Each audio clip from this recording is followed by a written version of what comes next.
अल Mustafa welfare society तरफ़ां हैदराबाद जो इलाक़े हटड़ी जे वसंदीन में मुहर्रमुल हराम जी मुनासिबत सां इल्मी ऐं तबलीगी मजलिसुनि जा सिलसिला जारी।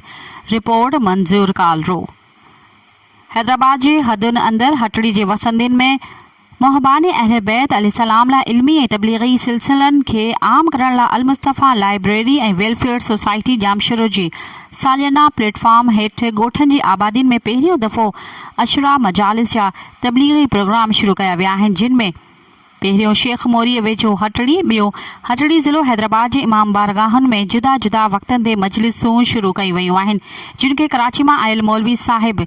जनाब बिशारत अली साहिब ख़िताब कनि था। हिननि मजलिसुनि में दीन इस्लाम के यज़ीदी ख़तरनि खां महफ़ूज़ रखण लाइ हज़रत इमाम हुसैन अलैहिस्सलाम ऐं संदनि साथियुनि जे पैगाम खे आम कंदे संदनि लाज़वाल क़ुर्बानीनि ऐं यज़ीद जहिड़े इस्लाम दुश्मन ज़ालिम हाकिम जे प्रकारनि बाबति आगाही ॾिनी वञे थी। हुननि मजलिसुनि में अहले बैत अलैहिस्सलाम सां दिली मोहबतूं रखंदड़ शिया सुनी अज़ादारनि ख़ासि करे नौजवाननि जी शिरकत में वाधारो थियणु लॻो आहे। यादि रहे त ॻोठनि में मजलिसुनि जा ही प्रोग्राम ज़हरा अकेडमी कराची समेत शिया उलमा काउंसिल ज़िलो हैदराबाद जे ताउन सां बर्पा कया वञनि था, जंहिं लाइ अल मुस्तफ़ा वेलफेयर सोसाइटी संदनि थोरा अदा कया आहिनि।